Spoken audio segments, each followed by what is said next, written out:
Em nome do Pai, e do Filho, e do Espírito Santo. Amém. Evangelho de Jesus Cristo segundo São Mateus. Glória a vós, Senhor. Naquele tempo, disse Jesus aos seus apóstolos: Cuidado com os homens, porque eles vos entregarão aos tribunais e vos açoitarão nas suas sinagogas. Vós sereis levados diante de reis e governadores, por minha causa, para dar testemunho diante deles e das nações. Quando vos entregarem, não fiqueis preocupado como falar ou o que dizer. Então, naquele momento vos será indicado o que deveis dizer. Com efeito, não sereis vós que havereis de falar, mas sim o Espírito do vosso Pai é que falará através de vós. O irmão entregará à morte o próprio irmão, o pai entregará o filho, os filhos se levantarão contra seus pais e os matarão. Vós sereis odiados por todos, por causa do meu nome, mas quem perseverar até o fim, esse será salvo. Palavra da salvação. Glória a vós, Senhor. Meus amigos, hoje, 26 de dezembro, dia de Santo Estevão, primeiro mártir, diácono da igreja, que entrega a sua vida a Jesus Cristo por causa da perseguição. O evangelho que nós acabamos de ler tem tudo a ver com a primeira leitura, que é a própria leitura do martírio de Santo Estevão, em Atos capítulo 6 e depois capítulo 7, diz lá, né? Aí tem a introdução e tem o fato em si mesmo. Estevão, que não negou a fé em Cristo e que, diz o texto, cheio do Espírito Santo, ele vai até as últimas consequências. Ele deixa a sinagoga enfurecido, ele deixa os judeus enfurecidos e ele é apedrejado diante de todos e diante de um personagem que mais tarde significaria muito para a igreja de Cristo, que é Paulo, que ainda era Saulo e que as pessoas depositavam aos pés de Saulo seus mantos enquanto eles apedrejavam Santo Estevão. Meus irmãos, o texto do Evangelho fala hoje de 3 tipos de perseguições. E esses 3 tipos de perseguições, elas estão hoje muito em alta e elas estão acontecendo ainda hoje na nossa vida. O texto do Evangelho fala da perseguição interna, que é a sinagoga, fala da perseguição externa, que no caso seria os reis e imperadores, ou seja, o poder político, e fala da perseguição ainda daqueles que são mais próximos de nós, que são os parentes. Então, hoje, nós temos ainda a perseguição interna. Quantos de nós, quantas pessoas são perseguidas pela própria igreja? Ou pela própria igreja, vamos reformular, né? Por membros da igreja, por membros amputados da igreja, por pessoas que estão na igreja, mas não fazem parte de uma maneira efetiva da igreja. Alguns estão aí como mercenários, outros estão aí a serviço do anticristo. Mas seja como for, né? Há uma perseguição ainda hoje interna a cada um de nós. Santo Estevão experimentou isso. Olhando para fora, a perseguição externa, hoje nós vemos o quê? O Estado, nós vemos hoje o poder político, né? Nós vemos hoje a sociedade de modo geral, né? Que pressiona e que persegue ainda hoje os cristãos de maneira ferrenha. E pior, né? Nós temos ainda a perseguição daqueles que nos são mais caros, que são os nossos parentes.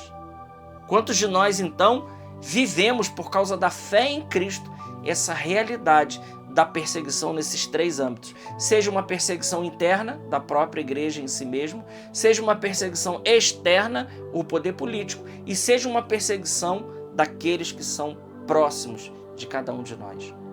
Só que Jesus, então, ele termina o evangelho dizendo para nós o seguinte: aquele que perseverar até o fim, esse será salvo. Jesus não diz: correi, negociai ou negai aquilo que vocês estão falando para poder salvar a vida de vocês e para ficar bem com as pessoas. Não, meus irmãos, Jesus não diz isso.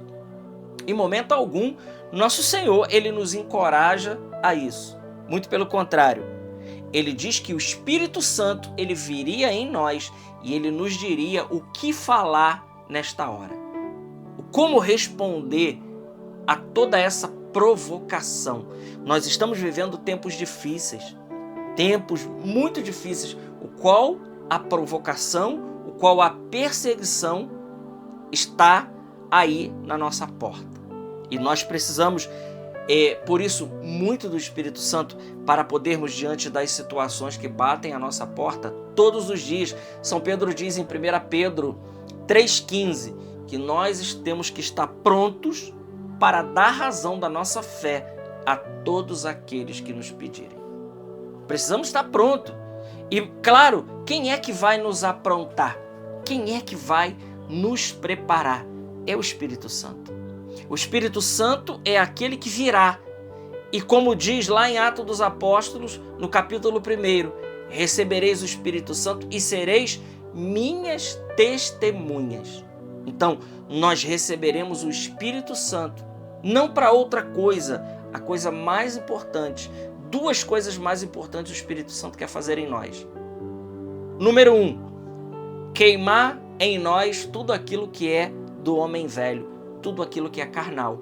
Número 2, nos preparar para dar a vida por Jesus Cristo. Essa é a missão do Espírito Santo na nossa vida. E com isso nós estamos querendo dizer que esse é o processo maravilhoso de santificação para cada um de nós. Estevão era um homem cheio do Espírito Santo. Santo Estevão, ele não nega a fé, ele não nega a fé e ele discute, ele debate, ele não vira a sua face para a verdade de Cristo.